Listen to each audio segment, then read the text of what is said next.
Hey everyone. I have some bad news and I've decided to publicly address it in case any of my viewers are unaware of what's happened or have been misinformed. But a couple days ago, I started seeing tweets from former Wizards of the Coast employees that they've been laid off. And looking into it, it looks like Hasbro, the owner of Wizards of the Coast and D&D in particular, is in the process of a massive downsizing of the company. Apparently there were 800 layoffs earlier this year, and now another 1,100 have been announced. The 1,100 number reportedly represents about 20% of Hasbro's global workforce. At least that's what I read. I don't have the numbers, but if I add in the 800 earlier this year, then that would suggest that they started 2023 with roughly 6,500 employees. And once this round of layoffs are done, they're going to end up with about 4,500. Now, I should be clear, I just extrapolated those numbers from the 1,100 being 20% of the current workforce, so those are just rough estimates, but it kind of just demonstrates how dramatic this downsizing is. The email sent out by Hasbro CEO Chris Cox to employees has been made public, and I read it, and I just think some of the things that he says in this email need to be highlighted, because to me this just really shines a light on how this CEO communicates to his employees. The letter is not long, so I'm just going to read the whole thing, but I am going to stop in a few places just to reflect on some of the language this CEO thought was appropriate to share with the workforce he was about to start laying off. So it says, Team, a year ago we laid out strategy to focus on building fewer, bigger, better brands and begin the process of transforming Hasbro. Since then, we've had some important wins, like retooling our supply chain, improving our inventory position, lowering costs, and reinvesting over $200 million back into the business while growing share across many of our categories. So the translation to this, we haven't failed on everything in the past year. We've had a success here and there. But the market headwinds we anticipated have proven to be stronger and more persistent than planned. While we're confident in the future of Hasbro, the current environment demands that we do more, even if these choices are some of the hardest we've had to make. So the translation here, strong market headwinds is corporate speak for we're hemorrhaging cash and our market value is plummeting. Okay, so that's all standard corp speak nonsense. I wouldn't expect anything different from any other CEO, but let's get into the real message to these employees given by this CEO. Today we're announcing additional headcount reductions as part of our previously communicated strategic transformation, affecting approximately 1,100 colleagues globally in addition to the roughly 800 reductions already taken. So this guy, he is clearly avoiding saying the word layoffs. Layoffs is such a negative term, so he's tried to come up with something else, and he says headcount reductions. But I have to say, headcount reductions doesn't sound any better than layoffs at all. It sounds worse. At least if you say, we are laying off employees, there is some weight to that. Reducing headcount sounds like it's a convenience for him. And check out this part where he refers to people losing their jobs as colleagues. Colleagues is a term that implies a similar rank. None of these 1,100 people are colleagues of Chris Cox. So it's like an insincere and inaccurate term of endearment. They are your employees, but for some of them, not even that for very long. Our leadership team came to this difficult decision after much deliberation. We recognize this is heavy news that affects the livelihoods of our friends and colleagues.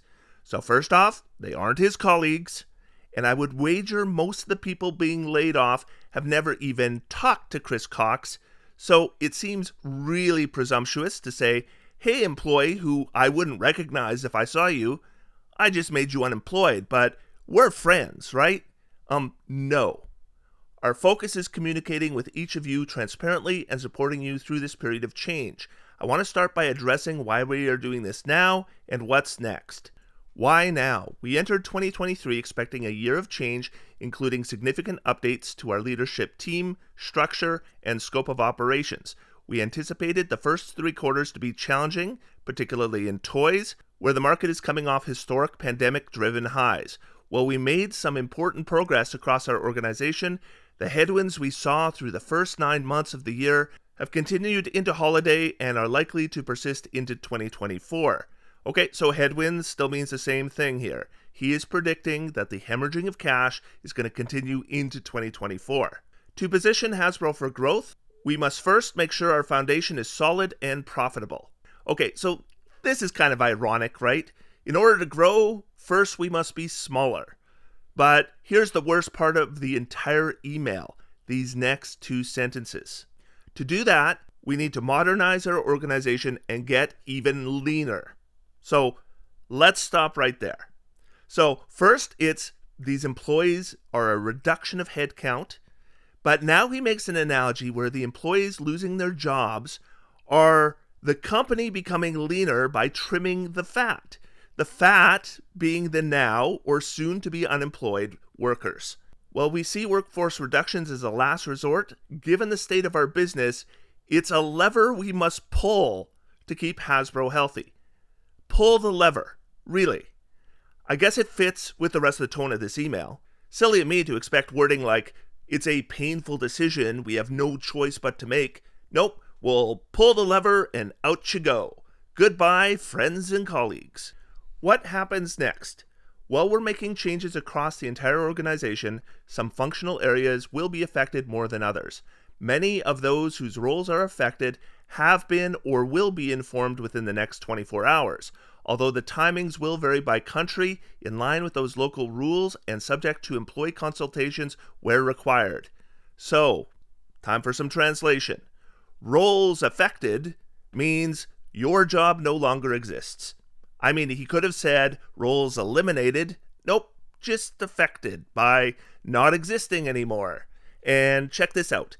Timings will vary by country in line with local rules. As in, it would be illegal for us to throw you out on your ass today in some countries, so we'll wait to do it until we meet the minimum legal requirements.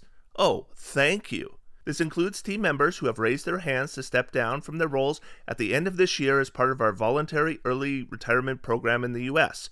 We are immensely grateful to these colleagues for their many years of dedication and wish them all the best. The majority of the notifications will happen over the next 6 months, with the balance occurring over the next year as we tackle the remaining work on our organizational model. Okay, so I want to pause here to address some of the misinformation that I've heard about these layoffs. I've seen a lot of reporting that 1,100 employees have been laid off. That's not the case. Most of the layoffs are yet to come and will happen within 2024. So the unfortunate thing is, the names we've heard up to now, that's not a complete list. There's going to be more Wizards of the Coast employees who probably lose their job in 2024 as part of these layoffs. This includes standardizing processes within finance, HR, IT, and consumer care as part of our global business enablement project. But it also means doing more work across the entire business to minimize management layers and create a nimbler organization. So we've already had the employees who are losing their jobs being compared to fat, and now they're talking about we're going to be doing more to create a nimbler organization, so more fat is going to go. What else are we doing? I know this news is especially difficult during the holiday season. We value each of our team members. They aren't just employees, they're friends and colleagues. No, they aren't. They aren't your friends. They aren't your colleagues. We decided to communicate now so people have time to plan and process the changes. So that might apply to people who are going to lose their jobs weeks or months from now. But what about the employees who have already been laid off? What time to plan and process were they given? For those employees affected, we are offering comprehensive packages, including job placement support to assist in their transition. So, in other words, don't expect any compensation, but we'll write you a letter of recommendation. We've also done what we can to minimize the scale of impact, like launching the VRP, that was the early retirement option, and exploring options to reduce our global real estate footprint. On that note, our Providence, Rhode Island office is currently not being used to its full capacity, and we've decided to exit the space at the end of the lease term in January 2025. Over the next year, we'll welcome teams from our Providence office to our headquarters down the road in Pawtucket, Rhode Island.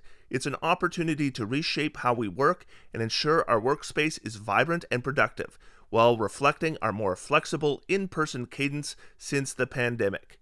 So, in other words, don't be upset that we're saving money by laying off employees, because we're also saving money by getting rid of the properties left empty by us laying off employees. See the steps we're taking to prevent any additional layoffs? Looking ahead, as Gina often says, cost cutting is not a strategy. We know this, and that's why we'll continue to grow and invest in several areas in 2024.